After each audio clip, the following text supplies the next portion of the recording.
में करने हैं? ऑप्शन वाले आएंगे, ऑप्शन वाले कौन से वाले आएंगे बेटा? ऑप्शन वाले आएंगे 45 क्वेश्चन। क्लियर? दूसरा, अगर एनडीए आप देने जाएंगे तो इसमें ये एग्जाम एसआरटी के लिए, एसआरटी के रूप में होगा। एनडीए में ये एग्जाम किस रूप में होता है और एक्सवाईजे किस रूप में होता है? साइको बोलते हैं इसको। क्लियर? इसमें 60 क्वेश्चन आते हैं, यहाँ थोड़ा सा नेक हमें चैलेंज मिल जाता है, ये भी 30 मिनट में करने होते हैं, बस थोड़ा सा ही है। तो एक्सवाई वालों को थोड़ा फायदा हो जाता है, उनको ये प्रैक्टिस काम आ जाएगी और अच्छी तरीके से। बस एनडीए वालों को थोड़ा सा नेक डबल मेहनत ये करनी पड़ेगी कि थोड़ी सी प्रैक्टिस तो करनी है। यहाँ पे थोड़ा लिखने की भी प्रैक्टिस करनी पड़ेगी। यहाँ लिखना पड़ता है, यहाँ आपको लिखना पड़ेगा और यहाँ पे आपको केवल मार्क लगाने हैं। इतना अंतर है, अंतर समझ में आ गया सबको? एयरमैन के लिए आपका जो साइको होगा उसमें 45 क्वेश्चन आएंगे, 30 मिनट में करने हैं। और एनडीए में एसआरटी की फॉर्म में होगा 60 क्वेश्चन आएंगे। 60 क्वेश्चन का मतलब सिचुएशन बोलते हैं वहां पे। यहाँ पे भी सिचुएशन होती है, यहाँ पे भी सिचुएशन होती है, तो सिचुएशन रिएक्शन टेस्ट कहते हैं इसे। और ये भी हमें उतने ही समय में करना होता है, यानी यहाँ संख्या कम है, यहाँ संख्या ज्यादा है, यहाँ समय कम ज्यादा है, यहाँ समय कम है। अब ये देख लो आपको क्या करना है। ठीक है? सबका मालिक एक ही है, साइको, नाम चेंज कर दिए उसके। ठीक है? अब आ जाओ एसआरटी। मेरे अनुसार एसआरटी की परिभाषा एक बार में खत्म कर दे रहा हूँ। एसआरटी होता क्या है मेरे अनुसार? एसआरटी का मतलब होता है शॉर्ट राइटिंग। एसआरटी में क्या करना पड़ता है आपको? Short writing. कम से कम शब्दों में जवाब देना होता है, गागर में सागर बनना होता है। प्यारीलाल का नाम सुना होगा आपने। और आर का मतलब होता है रिस्पॉन्सिबल आंसर। आपको आंसर जो देना है वो रिस्पॉन्सिबल देना है, बिल्कुल सटीक देना है। तीसरा उसमें ध्यान रखना है क्योंकि समय बहुत कम है, तो क्या फोकस करना है आपको? टाइम मैनेजिंग, टाइम को मैनेज करना है। बस हो गई एसआरटी, यही होती है ना? मैं बहुत लंबी लंबी परिभाषा नहीं बताना चाह रहा हूँ, मैं तो एसआरटी के औकात बता दिए कि एसआरटी में शॉर्ट राइटिंग करते हैं, रिस्पॉन्सिबल आंसर देते हैं, सटीक जवाब देते हैं, घुमा फिरा के जवाब नहीं देते हैं, और टाइम को बहुत ज्यादा फोकस करना होता है। इसे कहते हैं एसआरटी या फिर कहते हैं इसे साइको। क्लियर? आज आपकी जीडी भी बहुत आंसू होगी, बहुत अच्छे टीचर आए, उनकी स्पीकिंग भी बहुत अच्छी है। ठीक है? चला पीछे तुम रहने दो, बस केवल फोकस करो। एक बच्चा कर रहा करने दो उसे। चलो, तो एसआरटी कहते हैं उसे। क्लियर? तो आज के जो एसआरटी होने वाली है या साइको होने वाली है उसमें कुछ शब्दावली में यूज करूंगा, जैसे एसएचओ प्रयोग करूंगा। तो एसएचओ का मतलब यहाँ पे मैं प्रयोग करूंगा स्टेशन हाउस ऑफिसर। ठीक है? एक शब्द आएगा इसमें एटीएम। एटीएम सब जानते हैं, ऑटोमेटेड टेलर मशीन होती है। ठीक है? जीएसपी क्लियर होती जा रही है कमांडो की हमारी थी। दूसरा इसमें एक शब्द आएगा एफआईआर। फर्स्ट इंफॉर्मेशन क्या होती है? ये इंफॉर्मेशन रिपोर्ट होती है। Is that clear? ठीक है? आज 3 वाले कमरे वाले जो बच्चे हैं उनमें तो जो समझ लो आधी दुर्मान सब भर दूंगा। एफआईआर दूसरा है आपका, एक आएगा इसमें आरपीएफ। इसका मतलब होता है रेलवे प्रोटेक्शन फोर्स। ये शब्द आपके यूज होंगे तो घबरा मत जाना, इनके अर्थ मैंने पहले बता दिए। एक शब्द आएगा हिंदी में इसमें प्रतिरूप। प्रतिरूप का मतलब होता है सेम एज, बिल्कुल सेम टू सेम। ठीक है? चलो अब शुरू करते हैं आदि तूफान। मैं बात कर रहा हूं आज तुम लोगों को, जो हमारे भारतीय कमांडो है, जो हमारे सो गए हैं, उनको जगाने की। सबसे पहला मेरा पॉइंट ये है कि आप सब कुछ कर सकते हैं। दुनिया की ऐसी कोई ताकत नहीं है जो आपको रोक ले। ठीक है? दूसरा, मन में जो डर है ना, मन के डर से क्या है? जीतना जरूरी है। जो मन का डर है ना, उससे जीतना क्या है? जरूरी है। दूसरा, ललन नो पेन और नो गेन, ये डायलॉग हमेशा ध्यान रखना। चौथा, कोशिश करने वालों की कभी हार नहीं होती। कोशिश करने वालों की कभी हार नहीं होती। मैं फिर कह रहा हूं, बकवास कोई नहीं करेगा, हार नहीं होती। ठीक है? अगला, आपने जिन बच्चों का टारगेट एनडीए है, किसी का एसएससी है, किसी का रेलवे है, और एंड में जाके किसी का पुलिस है। एग्जाम नजदीक है, आप सब लोग क्या हो इस समय हैरान हो, ठीक है, कोई बात नहीं करेगा, मेरे शब्दों को पहचानो कि क्या कहना चाह रहा हूँ। और एग्जाम आपका किसकी तरह व्यवहार कर रहा है, ठीक है। एक छोटी सी कहानी हेनरी फोर्ड एक आइंस्टीन, साइको का मतलब साइको वास्तव में तुम्हारी मार्च दूंगा मैं, ये वायदा है जो समझ लो, ध्यान रखोगे हमेशा किसने पढ़ाई। आज अब मैं बात करूंगा 3 कैरेक्टर की, इन वो 3 कैरेक्टरों की बात करने जा रहा हूं जो तुमने तो कुछ भी नहीं किया अभी, तुम तो उनके सामने एक कण हो, पार्टिकल हो, पार्टिकल से भी छोटा जो भाग होगा वो हुआ, उसका 1000वां भाग हुआ। आपने कोई प्रयास नहीं किया, सीधे बैठो बिल्कुल एकदम सेंचुरी से कुछ नहीं चाहिए शरीर में, तो आपने अभी कुछ भी नहीं किया है। हेनरी फोर्ड के बारे में बात करने जा रहा हूँ। फोर्ड कंपनी सुनी होगी आप लोगों ने, फोर्ड कंपनी का जो मालिक था ना, उससे पहले उसने 5 कंपनी स्थापित की थी और 5 की 5 कंपनी कर्ज में डूब गई थी। मैं उस आज व्यक्ति की बात कर रहा हूँ जो आज फोर्ड बन गया है। उसने इससे पहले 5 कंपनी स्थापित की थी, 5 की 5 में घाटा हुआ। यानी अगर वो तुम्हारी तरह ये सोच लेता कि मुझे एसएससी पास नहीं हो रहा है, मुझसे रेलवे पास नहीं हो रहा है, मुझसे पुलिस पास नहीं हो रहा है, एनडीए पास नहीं हो रहा है, तो शायद वो आज फोर्ड नहीं बनता। तो उसने जी जान लगाया और उसने अपने आप को समझाया कि हाँ मैं कर सकता हूँ, yes I can do it, और उसने दोबारा हवा भरी अपने अंदर और आज जो है बिलियनियर बन गया है संसार का। आज जो है बिलियनियर अरबों खरबों में ये गिनती की जाती है। कंपनी कौन सी है? फोर्ड कंपनी का मालिक है वो। तो आज मैं उस हेनरी फोर्ड की बात कर रहा हूँ। आप एक एग्जाम के बाद धराशायी हो जाते हो, तो 5 एग्जाम देने के बाद भी बेचारा धराशायी नहीं हुआ, कहीं का भी हो, अपने यहाँ का नहीं है। हमें क्या करना है, इंडिया और पाकिस्तान से कोई मतलब नहीं है, हमें तो जहां से सीखने मिलेगा सीखेंगे। हमारा उद्देश्य नौकरी लेना है, शाम जब ढेर लगा के कैसे मिलनी चाहिए। दूसरा, मैं उस आइंस्टीन की बात कर रहा हूँ आज जो दुनिया में चाह रहा है, दुनिया में राज कर रहा है, हर एक थ्योरी में आइंस्टीन का नाम लिया जाता है। उस आइंस्टीन की बात कर रहा हूँ जो 5 साल की उम्र में बोलना नहीं जानता था। उस आइंस्टीन की बात कर रहा हूँ जो 7 साल की उम्र में बिल्कुल अनपढ़ था, इलिटरेट था।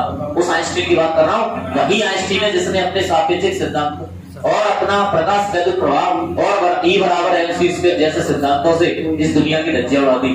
उस आइंस्टीन की बात कर रहा हूँ। तो देखो, असफल अगर आप होंगे तभी सफल होंगे।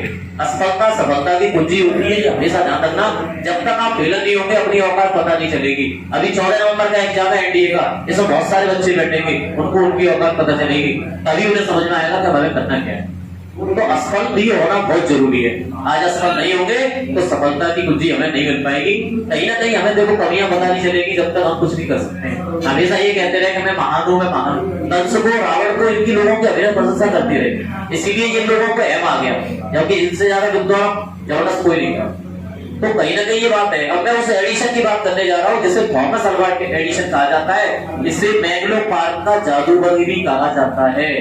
मैंगलो पार्क का जादूगर, ये मैंगलो पार्क जहां था वहां रहता था, उस जगह को मैंगलो पार्क कहते थे। तो मैजिशियन ऑफ मैंगलो पार्क कहा जाता था उस एडिशन को, जिसने अपने जीवन में 1200 प्रैक्टिकल किए, तब जाके बलों की खोज कर पाया, आविष्कार कर पाया। यानी सोचो, यानी 1199 प्रैक्टिकलों में एक्सपेरिमेंट में वो असफल हुआ। तुम एक एग्जाम देने के बाद घर भाग जाते हो, और बहुत से अभी आने की बात है, जयपुर में एक लड़के ने फांसी लगा ली, एयरफोर्स का अपॉइंटमेंट नहीं आया, उससे पहले उसने अपने आप को सही कर दिया। क्या करा है तुमने? इससे आया कोई हो ही सकता है। आप जिंदगी से भाग रहे हो। आप उस चीटी को क्यों नहीं देखते हो? चीटी तुमसे कई गुना, अपने से गुना और काम करती है, रात दिन काम करती है। आज तक मैंने उसे सोते हुए नहीं देखा लोग। तो कैसे क्विट कर जाते हो एक दिन में? आज क्विट कर लिया, बताओ। अरे ये तो देखो तुमसे कितने लोग जुड़े हुए हैं, वो क्या सोचेंगे? आज तुम आगरा आए होंगे, ज्यादा से ज्यादा बच्चे ये सोच रहे होंगे मैं भी आगरा जाऊंगा भैया की तरह। तुम ये सपना लेके जाओगे कि मैं, हाँ मैंने आत्महत्या कर ली थी, मैं फेल हो गया इसलिए घर आ गया ना। क्विट तो करना ही नहीं है। एसआरटी करना है, साइको करना है, तो डोंट क्विट। क्विट नहीं करना मुझे जिंदगी से बिल्कुल भी। कोई भी क्वेश्चन करना है, पूरा पूरा पढ़ना है। तो इसीलिए एडिशन की तरह बढ़ो। 1199 प्रैक्टिकल किए, और पता है वो एडिशन का जब इंटरव्यू हुआ तो वो ये कहता था 1199 से मुझे सीखने मिला है। मैं तो अपने आप को सौभाग्यशाली कह रहा हूँ कि मैंने 1199 प्रैक्टिकल भगवान ने मुझसे करवा दिए, मुझे तो सीखने मिला था। तब जाके मैंने 1200 वहां प्रैक्टिकल करके बल्ब बनाया। तो उस एडिशन से सीखो। तो एक एग्जाम देने के बाद ऐसा घर भाग जाते हैं बहुत से। और सबसे बड़ा बहाना कौन सा है? कौन सा बहाना? एज निकल गई है। अबे काय की एज निकल गई है? कौन सा एग्जाम है जिसमें, अरे तरह तरह के वैरायटी वाले एग्जाम है। एक ही एग्जाम बना दिया सब तुम्हारे लिए कि यही बनोगे। अरे डिफेंस की एज कभी नहीं निकलती है, कौन कह रहा है? एनडीए, सीडीएस, सीपीएफ, मुझसे पूछो ना कौन कौन से एग्जाम है, क्यों अपने आप को समझा के दबा जाते हो? तो फिट तो किसी को नहीं करना है। एडिशन, आइंस्टीन, हेनरी, इन लोगों से बोर्ड से सीखो कि कैसा कैसा त्याग करना पड़ता है। उस अब्राहम लिंकन को आज जाके पढ़ना जो जीवन भर फेल ही होता रहा, एंड में जाके अमेरिका का राष्ट्रपति बना बुढ़ापे में जाके।